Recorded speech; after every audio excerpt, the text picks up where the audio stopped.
सद्गुरुनाथ महाराज की जय। भगवान नित्यानंद प्रसन्न, गुरुदेव मुक्तानंद परमहंस प्रसन्न, महायोगी स्वामी उमानंद सरस्वती प्रसन्न। 8व्या अध्यायाच्या पहिल्या भागात अंबिकेला नृसिंह सरस्वती शनी प्रदोषाचे व्रत करण्यास सांगतात, जेणेकरून तिला कार्णिक पुत्र होईल. ती त्यांना विनंती करते की ह्या व्रताचा कोणाला अनुभव आला आहे. त्यावर पुढील कथा नृसिंह सरस्वती सांगत आहेत. अर्थातच गुरुचरित्र आहे, एक एक कथांमधून कथा, ही पण कथा आलेली आहे. आता तिथे एक राज्य आहे, चंद्रसेन नावाचा राजा आहे. त्याचा पंतप्रधान आहे मणिभद्र. मणिभद्र हा ईश्वराचा, शंकराचा भक्त आहे. खूप भक्ती करत असतो तो शंकराची. शंकर त्याला प्रसन्न होतो आणि तो त्याला चिंतामणी देतो. चिंतामणी आपल्याला माहीत आहे, चिंतामणी म्हणजे काय, ओके ना. चिंतामणी म्हणजे आपण जे चिंतन करू, जे मागवतो तो लगेच आपल्याला हजर करतो, देतो, असं त्याला चिंतामणी देतो. तर मग तो चिंतामणी कसा होता, कोटी सूर्याचा प्रकाश होता, त्याच्यामध्ये खूप चमकत होता, असा तो होता. आणि तुम्ही काय चिंतू तर प्राप्त व्हायचं त्या चिंतामणीने. तर तो जो मणिभद्र होता त्याचं राजाबरोबर खूप मैत्री होती, म्हणून त्याने चंद्रसेन राजाला तो मणी दिला. चंद्रसेन राजा तो मणी आपल्या गळ्यात घालायचा. गळ्यात कशाला घालायचा, अरे त्याचं कोटी सूर्याचं तेज त्या राजाच्या चेहऱ्यावर दिसायचं. आणि हे बघितल्यावर सगळे राजे म्हणायचे ना, हे आम्हाला मिळालं पाहिजे, अरे काय दिसतो तो राजा. कळलं. आता हे चिंतामणीचं तेज म्हटलं असं आहे तसं आहे, आपण बोलतो. अरे गुरुभक्तीमध्ये पण कुंडलिनी जागृतीचं तेज पण येतं बरं का. असं चिंतामणीची गरज नाही. चिंतामणी तोच आहे, गुरुच आहे. त्याचं आपण चिंतन केलं, त्याचं मनन केलं, गुरुओम मंत्र म्हटला तर ते चिंतामणीचं तेज आपल्या पण चेहऱ्यावर येतं. लोक भकास दिसतात, चिंताक्रांत दिसतात, तसं आपण नाही दिसत. गुरुभक्त चिंताक्रांत दिसत नाही. उलट गुरुभक्ताला बघून लोकांचे असलेलं चिंता निघून जातात. तर सगळे राजा म्हणाले, अरे तो इतका छान दिसतो चिंतामणी, आपल्याला काय चमकतो, हा काय शाईन मारतो आपल्या भाषेमध्ये.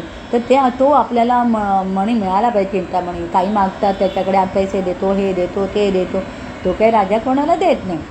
नंतर मग सगळे राजा ठरवतात की आपण मोठं सैन्य घेऊन जाऊ, त्याच्या राज्याला आपण वेढा घालू आणि चिंतामणी त्याच्याकडून खेचून घेऊ. सगळे येतात, वेढा घालतात. आणि त्यावेळेला शनिप्रदोष दिवस होता आणि राजा शांतपणे आपल्या ईश्वराची उपासना करतो आहे, मण्याची पण पूजा करतो आहे. आणि त्याच वेळा गवळ्याची मुलं तिथे येतात आणि गवळ्याची मुलं खिडकीतून बघतात की राजा काय करतो आहे. कुतूहल असतं मुलांना, अरे अशी अशी पूजा करतो आहे राजा. मुलांना अनुकरण प्रिय असतात, म्हणून पालकांनी फार अलर्ट राहावं. आपण जर घरामध्ये भांडणं केली तर मुलं तेच अनुकरण करतात. आपण जर गुरुची पूजा केली तर मुलं तेच करतील. जसं आता गवळ्याच्या मुलांनी अनुकरण प्रिय असतात ना, त्यांनी ते पाहिलं, अरे इतकी छान राजा पूजा करतो, आपण पण करूया, आज आपण पूजा खेळूया. आणि सगळी मुलं घरी येतात. एकाच्या अंगणामध्ये ते लोक दगड गोळा करतात, मग दगडाचं मंदिर बांधतात, देव्हारा करतात किंवा मंदिर करतात दगडाचं, छोटं छोटं त्यांना जमेल तसं. मध्ये एक लिंग ठेवतात, गोल असा दगड घेतात, मध्ये लिंग ठेवतात आणि मग त्यांची आता पूजा सुरू होते. आता ही पूजा कशी आहे, दगडाचाच नैवेद्य, दगडाचीच फुलं, दगडाचं सुगंधी अत्तर, एवढं राजाने जे जे पाहिलं असेल, वापरलं असेल ना, ते सगळं दगडात. असं ते खेळामध्ये दंग असतात, पण जेवायची वेळ होते म्हणून त्यांच्या आया त्यांना न्यायला येतात आणि जबरदस्ती मुलांना घेऊन जातात. त्यात एक मुलगा मात्र हलत नाही. त्याची आई त्याला नाना पर्यायाने सांगते, अरे घरी चल जेवायची वेळ. तो काय ऐकत नाही आणि तो काही त्या ह्याला तिथून यायला तयार ना. तो म्हणतो, मी काही लिंग सोडून आणि पूजा सोडून मी येणार नाही. तर आईला राग येतो. त्याबरोबर त्याचं मंदिर वगैरे सगळं काय त्याने जे मांडलेलं आहे ते ती विस्कटून टाकते आणि ती निघून जाते. ते हे सगळं बघितल्यावर त्याला एकदम दुःख होतं, कारण त्याला तो दगड आणि धोंडे असं त्याला वाटत नव्हतं. त्याला तो साक्षात लिंग वाटत होतं, तिथे साक्षात ईश्वर आहे असं त्याने मानसपूजेमध्ये ताटक हे केलेलं आहे. त्यामुळे त्याला तसं वाटत होतं ना, आईने सगळं आता फेकून दिलं आहे. त्यामुळे त्याला मूर्छा येते. आणि नंतर जेव्हा तो जागा होतो आपल्या त्या मूर्छेमधून, तेव्हा तो ध्यानाला बसतो, त्राटक करतो त्या लिंगाच्या जागेवर. म्हणून इथे तू परमेश्वर, तू इथे प्रगट झाला पाहिजेस. कसा तू गेलास इथून, मला तू पाहिजेस, आणि तू नाही जर इथे प्रगट झालास तर मी प्राण देईन, असं तो म्हणतो. आणि तो आता त्राटक करतो, ध्यानाला बसलो आहे आणि एकदम देवाला हाक मारतो आहे. अर्थात एवढं लहान बाळ आणि किती इनोसंट मन असतं, कोऱ्या पाट्या असतात ताईंच्या भाषेत. आणि अशाला गुरु का प्रसन्न होणार नाही. तर त्रिशूळ घेतलेला असा तो शंकर तिथे प्रगट होतो आणि त्याला म्हणतो, तुला काय हवं ते माग. आता इथपर्यंत जो साधक पोचलेला आहे, मग बाळ असू दे कोण, तो स्वार्थी नसतो, त्याशिवाय त्याला परमात्मा भेटणार नाही. तो पहिला आपल्या आईचं राहते मागतं की माझ्या आईची चूक झाली देवा, तिला माफ कर, आज शनिप्रदोषा दिवस होता आणि माझ्या आईने तुझी पूजा उधळून लावली, तर देवा प्लीज माझ्या आईला माफ कर, एवढंच तो मागतो. शंकर हसतो, म्हणे तुला पिढ्यानपिढ्या पुरेल एवढं तुला यश मिळेल, तुझ्या घरात कोणी दुःखी होणार नाही, अमुक जे काय असतं ते आशीर्वाद सगळे ते देतात. शंकर त्यांना त्याला देतो. आणि दुसरं काय होतं, ते दगडाचं जे मंदिर आणि दगडाचं ते लिंग होते ना, ते सगळं रत्नजडित होतं, अगदी सुंदर रत्नजडित होतं आणि त्याच्यातून कोटी सूर्याची प्रभा, जणू दुसरा सूर्य तिथे उगवला असं तिथे वाटत होतं.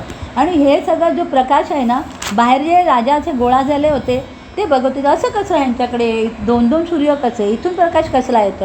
म्हणून त्यातले काही जे सेवक होते त्यांचे सैन्य ते लपतछपत येतात आणि हा चमत्कार बघतात. मग राजा ते दुसरे राजा ते पण अरे बापरे, ह्यांची जर प्रजा इतकी गुरुभक्त असेल, देवभक्त असेल, तो राजा किती सात्विक असेल. अरे बापरे, एवढ्या सात्विक आणि यती राजाबरोबर आपण हे करायचं, वैर माझं आपल्याला फार कठीण होईल, कारण जिथे तेज आहे तिथे माणूस नरमतोच असं. आणि ते राजाला निरोप पाठवतात की आम्ही तुला भेटायला आलो आहे. सामोपचाराने गप्पा होतात, पार्टी होते राजाकडे आपल्या भाषेमध्ये आणि सगळे ते मंदिर बघायला राजासहित सगळे बघायला येतात आणि ते सगळं आश्चर्य बघून ते काय होतात, खुश होतात. आता इथे काय आहे, काही काय म्हणत आहेत की जिथे गुरुत्व आहे, दिव्यत्व प्रगट होते, तिथे असंच असतं. निंदक असतील, टीका करणारे असतील, विरोधकांचं काही चालत नाही, ते निष्प्रभ होतात. म्हणून आपल्या कुठच्याही प्रसंगासाठी आधी आपण साधना केली पाहिजे. आपल्यातून दिव्यत्व बाहेर आलं पाहिजे, ते तेज बाहेर आलं पाहिजे आपलं. जेव्हा आपल्यातलं तेज बाहेर येईल त्या समोरचा विरोधक आपोआप वितळून जाईल. मी ते करू का म्हणजे विरोध कमी होईल, मी हे नाही.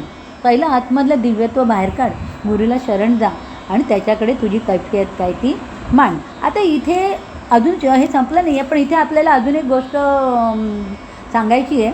ताईची कराडच्या शिबिरातली गोष्ट आहे ही. तर ताई आपल्या शिबिरात मंदिरं घ्यायचो आपण प्रवचनाला वगैरे, तर ज्यांनी शिबिर अरेंज केलं होतं ते कराडचं एक त्यांनी मंदिर घेतलं होतं. तिथे आपली काय व्हायची, ताईंची प्रवचनं आणि शिबिराचं ते सगळं कार्यक्रम होत होता.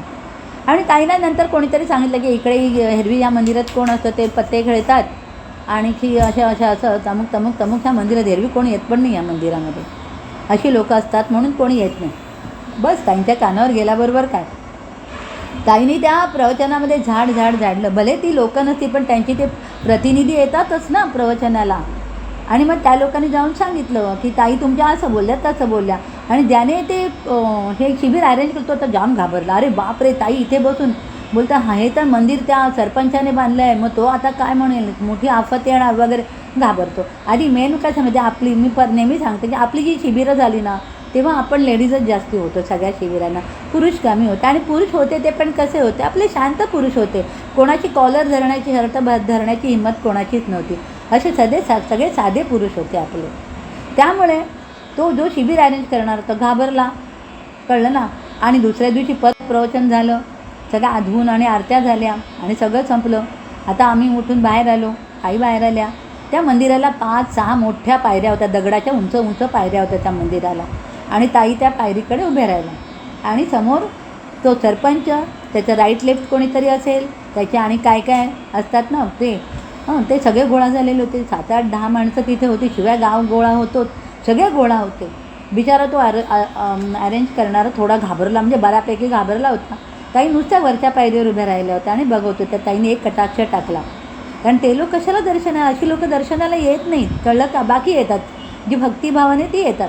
आणि त्यांच्याकडे एक कटाक्ष टाकला. ताई एकच पायरी उतरल्या, त्या 5-6 पायऱ्यातली ताई एकच पायरी उतरल्या. मी काय एवढं हे करून सांगते की डोळ्यासमोर चित्र आलं पाहिजे. आणि ते लोक सगळे त्या कंपाऊंडच्या गेटकडे उभे आहेत. ताई एकच पायरी उतरल्याबरोबर काय झालं असेल सीन, सगळ्यांनी साष्टांग नमस्कार त्या मातीत घातला. ताईंपर्यंत आलेच नाही, त्या गेटकडेच साष्टांग नमस्कार. असं असतं गुरुचं, त्या दर्शन मात्रेने विरोध मावळून जातं, असं आपला गुरु असतो. आता ह्या ज्या स्टोरीमधून आपण काय शिकतो आहे, तर गवळणीने व्रत केलं. कशासाठी, तर आपल्याला माहिती आहे की श्रीपाद यतीने त्याला मार्गदर्शन केलं वगैरे. तर कातच नुसऱ्या सरस्वतींचा जन्म होणार आहे म्हणून, हो की नाही. तर आता ठीक आहे बाबा, त्यांनी केलं व्रत, आता आपल्याला व्रताची गरज नाही, आपली गुरुभक्ती मोठा व्रत आहे.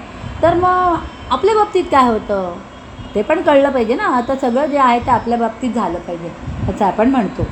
आता योगभ्रष्ट योगी हा जो 6वा अध्याय आहे ज्ञानेश्वरीचा, त्याच्यात ताई आपल्याला समजून सांगतात सगळं. काय सांगतात की मला हे तरुण आणि तरुणी जी आहेत आपले भक्त ते मला हवेत. कशाला हवे की हे जे योगभ्रष्ट योगी आहेत ज्यांची साधना योगभ्रष्ट म्हटल्यावर आपण आचारभ्रष्ट वगैरे तसलं नसतं. योगभ्रष्ट म्हणजे योगभ्रष्टाचा आधी अर्थ सांगते. योगभ्रष्ट म्हणजे जो साधना करता करता अर्धवट साधना होऊन जो निवरतो मरून जातो आणि त्याची अर्धीच साधना होते त्याला ते काय म्हणतात ते मुक्ती म्हणा किंवा तुर्याचं वगैरे जे आहे ते प्राप्त होत नाही. साक्षात्कारापर्यंत तो पोचत नाही. असा जो अर्धवट साधना झालेला आहे तो योगभ्रष्ट आहे. हां, तर असे योगभ्रष्ट अर्धवट जे झालेले आहेत त्यांना पुन्हा पुढची साधना करायला त्यांना घर पाहिजे. मग त्यांना आईवडील कसे पाहिजे? आईवडील दोघंही गुरुभक्त पाहिजे. अशांच्या घरी ते जन्म घेतात. म्हणून ताईंचं नेहमी असायचं की तरुणांना जास्त ताईंचं हे असायचं की साधना करा की तुमच्याकडे योगभ्रष्ट योगी जन्माला येतील. त्यावेळेला जे तरुणी लग्न करून आपल्या मंदिरात यायचे आणि त्यांना मुलं व्हायचे त्या ताई सांगायच्या अमुक जन्माला आलं बरं का. ताईंचा भाऊ जन्माला आला, मोठा सायंटिस्ट होता, अमुकाच्या घरी तो जन्माला आला, तमुकाच्या घरी जस्टिस वैद्य जन्माला आले का. तर ते ताईंचे छान मित्र होते, अध्यात्माचे होते, मुक्तानबाबांच्या तिकडचे. बऱ्यापैकी त्यांना अध्यात्माचं हे होतं, विकास झालेला. तो अमुकाच्या घरी जन्माला आला असं ताई सांगायच्या. असे की अर्धवट झाली आहे भक्तीची करायला योगभ्रष्ट योगी म्हणून जन्माला आलं आहे. तर असं आहे. आता दुसरं काय बघितलं आपण. आता तो निर्बुद्ध जो होता त्याचं काय झालं? ते तर आपलं अर्धवटच राहून गेलं. मग त्याचं काय झालं? हां, त्याची आई तो जीव द्यायला निघाला होता ना, तो काय म्हणायचं तो मुलगा जो निर्बुद्ध होता. मग त्या गुरु त्याला बोलवतात, त्याला समोर बसवतात, त्याच्या डोक्यावर हात ठेवतात आणि मग तो का वेदशास्त्र पारंगत होतं. त्यावेळेला तेच आता तुम्ही BA MA समथिंग काय होता ते तेव्हा तेच होतं. आणि त्रिवेदी ब्राह्मण होतं. त्रिवेदी पण म्हणजे 3 वेदांचं पण त्याला गुरुने डोक्यावर हात ठेवला. बरोबर. इथे आपला 8वा अध्याय संपत आहे. सद्गुरुनाथ महाराज की जय.